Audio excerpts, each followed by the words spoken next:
Terima kasih masih bersama kami. Robertus Sinurat, warga Dusun Sitari-Tareon, Desa Lumban Suhi-Suhi, Dolo, Kecamatan Pangururan, Kabupaten Samosir, Sumatera Utara, mengaku mengalami kekerasan fisik saat diperiksa sebagai saksi kasus perkelahian di Polres Samosir.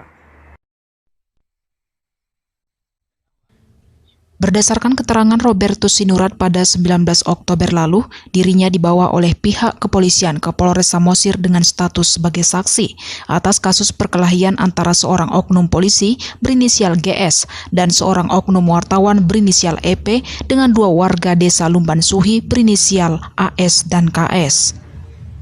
Saat ini, AS dan KS telah ditetapkan sebagai tersangka dan ditahan di Polres Samosir.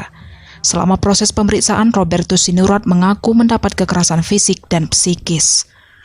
Tulang keringnya bahkan lebam karena diduga tendangan oleh petugas. Mirisnya lagi, meski sudah selesai diperiksa, dirinya tidak langsung diizinkan pulang dan baru diperbolehkan pulang esok harinya. Di kantor polisi, saya ditanyai tentang kejadian teman saya yang berantem pas malam minggu, dan saya tidak tahu apa-apa. Saya dituduh dipaksa untuk ikut jadi pelaku, padahal saya tidak tahu. Kejadian saya di dalam warung itu, saat pemeriksaan saya ditanyai sebagai pelaku, dan saya tidak mengatakan tidak. Saya dipukul, ditendang. Sementara itu, Aibtu Awaludin selaku Kasih Humas Polres Samosir saat diminta konfirmasi tentang kejadian tersebut pada Jumat 1 Oktober lalu mengaku sedang tidak berada di kantor. Lewat pesan WhatsApp, beliau berjanji akan memberikan keterangan pada hari Selasa 4 Oktober. Namun hingga berita ini diterbitkan, beliau tidak kunjung memberikan keterangan terkait persoalan tersebut.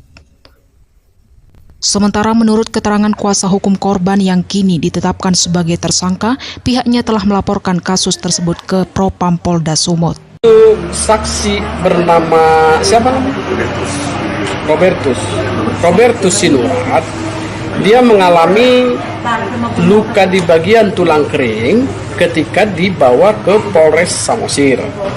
Dia dibawa menjadi saksi, dimintai keterangan, besok hari baru dikembalikan.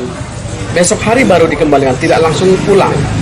Jadi dia dipanggil hari ini, besok hari dia baru kembali. Dan di situ ketika dia pulang, dia mengalami luka di bagian tulang kering sebelah kanan.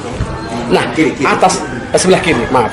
Rencana selanjutnya kita mau melakukan pra-peradilan ke Pengadilan Negeri Bali G atas penangkapan dan penahanan yang tidak sah, karena belum ditetapkan sebagai tersangka, telah dilakukan penangkapan dan penahanan.